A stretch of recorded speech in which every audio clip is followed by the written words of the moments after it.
Good evening, everybody. Welcome to a special Monday night edition of the AFR News Desk. I am your host, Steve Tower, and here's all the stories that we're following for August 6, 2018. So normally the news would be coming out on Tuesday, but I will be indisposed tomorrow night. It's my 14th wedding anniversary, so getting you the news here a day early, and we are going to start off over at Kickstarter. Where All-Star Lineup Baseball is currently seeking funding. It has 24 days to go. It's about a third of the way to its $500 goal, and it is designed by Craig Wessel. And what this game is designed to do for it is be a very quick playing game where all of the results are right on the player cards. There is a demo of it available. You can head on over to the Barstool Games website, and right there it'll say click here to download, and you'll get a 21-page PDF that you can download and print out yourself and try out a game between the 2017 Baltimore squad and Colorado, so you can get sort of a feel for the game. It does have two different versions of play. It has a basic setup, and then you can add on some advanced rules. And in the updates, there are demo videos of both of those modes that you can check out either on the Kickstarter page, or you can go over to the YouTube page for that. So if you're interested in that, check out the link in the notes below and check out All-Star Lineup Baseball. In other news, over at play.com, Keith Avalone has announced the release date for his special trading card package the quick rate package. Sorry, I knew I was going to forget the official title of that.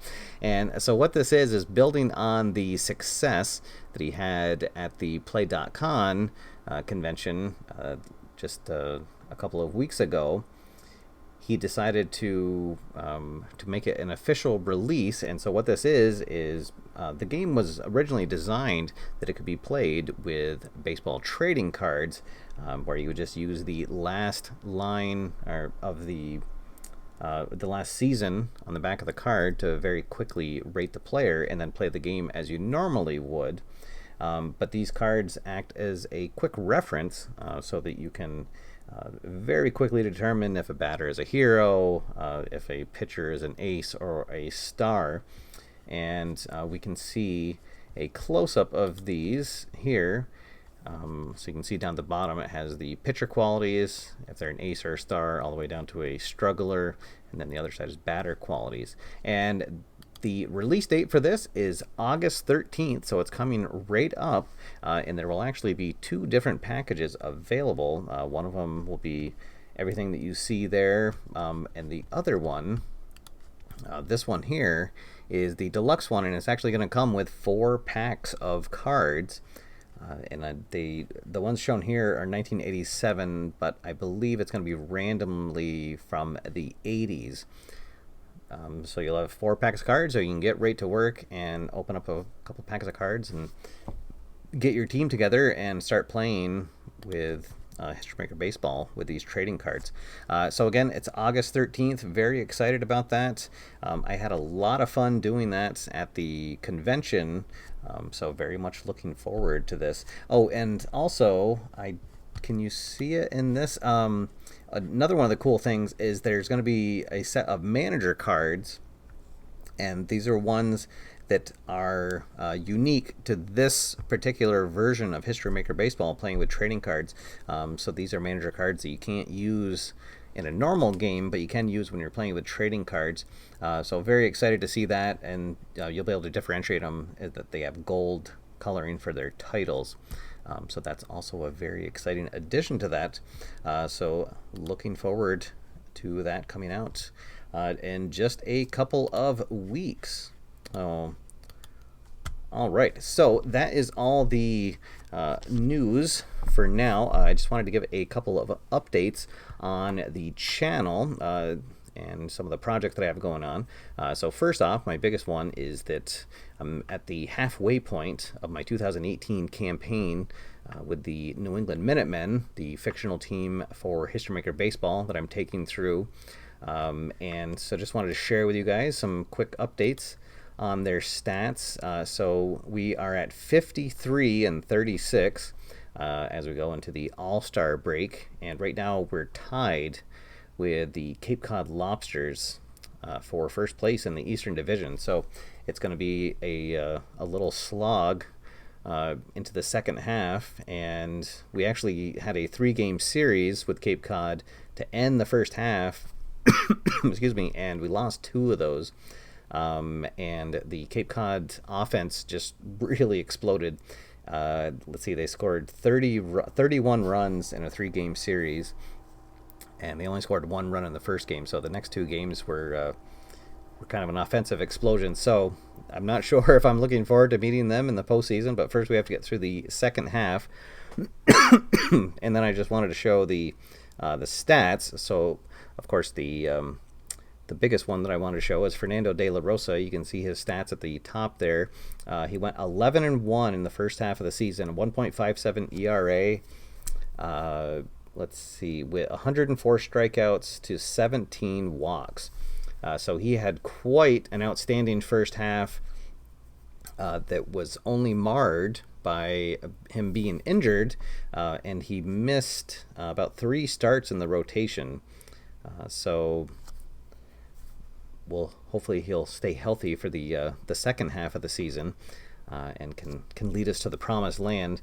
And then the closer, Randy Corcoran, he finished with 23 saves in the first half of the season, a nice 1.64 ERA. He only blew 1 save, so has an 0-1 record, and he has 26 strikeouts in 33 innings to just 2 walks.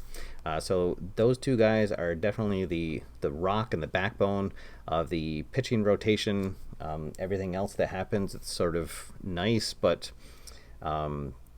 those 2 definitely, the team is going to win or lose based on how well they play. In the batting department, our second baseman, Nick Griffiths, he finally came on late in the towards the end of the half and got his batting average back up to 317, so he leads all batters in batting average. Gary Mosby leads all batters with 26 home runs. The next closest one is our rookie left fielder Gustavo Lopez with 21 dingers. And let's see, any other big stats that jump out? So our third baseman, True Jones, he's our a second-year player. He really went into a bad slide. He was batting like 310 at one point, and he's slid all the way down to batting 282. Does have 17 home runs and 14 doubles, so the power is definitely there. But hopefully he can come around in the second half, get his average back up towards the 300 territory as we try to claim another Eastern Division title. All right, so there we go. That is our quick update on the Minutemen. I will be doing another game with them probably next week, but the next game that I will be doing, I'm going to take History Maker Golf back out for another round, and I'm going to actually break it up into 2 nights and see how that goes. So I had a suggestion from one of the viewers that was a really, really good one. So Pete, if you're out there, thank you for this suggestion. So what I'm going to do is one night, this Thursday, I'm going to do the first 3 rounds of the game. So that should take probably about an hour to do. And that's so we'll have everybody that makes the cut and find out who our contending golfers are. And then Friday night, I will do the 4th round. But what I'm going to do is I'm going to, off screen, I'm going to play through until the pairing that is the top 2 golfers when they make the turn. So we'll play their full back 9, holes 10 through 18, and everyone else will be just finishing up their holes. So that should cut a little bit of time out of the second night that I'll be playing it, so I'm planning on that taking about an hour and a half. And I'm gonna take the all-time great set, and we will be playing in Augusta at the Champions course. I thought that would be a fitting venue for this event. And depending on how well that goes, I'm actually contemplating starting up a fictional league and taking the fictional set of players through a season, perhaps, I don't know, maybe play over like 10 tournaments or something, an abridged season. So this will be sort of a dress rehearsal to see how well that goes, breaking it up over 2 nights, and then having half of the 4th round broadcast, just so that it doesn't end up being another almost 4-hour broadcast every time I do a golf one, because people really did like that. I got a lot of good comments from people from that really enjoyed watching it, but it's sort of unwieldy to have a almost 4-hour long show. So all right, so that is all for now. Let me just check on the comments here. Oh, hello everybody. Sorry, I had the comments hidden. I didn't have the screen popped out. So welcome everybody. Let's see, the play secret that I was keeping. Oh yes, it was. Sorry, about the cards. So yes, so once those come out, I'll actually be able to show you guys the difference between the cards that were at the play convention and the ones that are released, because they are really, really cool, and it's something I didn't ever really get into, was playing with the trading cards, playing History Maker Baseball with the trading cards, and I think that this release is going to get a lot more people interested in that. So all right, well guys, that is all for now. So so this Thursday night we'll have tea time around 8:30 p.m.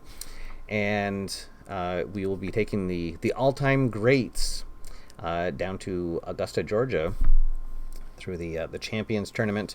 So Thursday night will be the first 3 rounds, see who makes the cut, see who our contending golfers are.